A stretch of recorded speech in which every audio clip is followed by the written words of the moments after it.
Ndugu watazamaji wetu wa Saule TV, leo nimekuja na jambo moja muhimu sana ambalo ni kuhusiana na nane ya mwaka 2026. Mwaka huu tutatoa ofa katika kutoa huduma za ugani. Na ofa hii itakuwa imegawanyika mara mbili.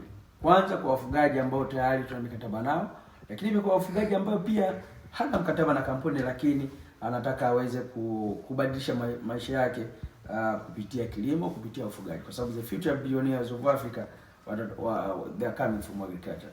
Kwa kama unataka wewe kuwa ni bilionea baadaye, basi wewe njoo ujiunge na kilimo, njoo ujiunge na ufugaji. Kwa hiyo mabilionea wa Afrika wajao watatoka kwenye agriculture. Sasa tunafanyaje? Sisi tunatoa fursa hiyo, tutatoa elimu namna ya kubeautify agriculture. Sisi tunajaribu kubeautify agriculture ili watu waanze kutazama kilimo kwa jicho la pekee, waanze kutazama kilimo kwa jicho la tofauti.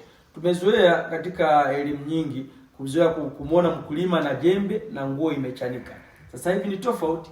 Sasa hivi mkulima utamuona na range, mkulima utamuona na escalade, mkulima utamuona yuko gorofani. Kwa hiyo we are trying to beautify agriculture ili vijana sasa wawe na mtazamo chanya kupitia kilimo, wawe na mtazamo chanya kupitia ufugaji. Na zoezi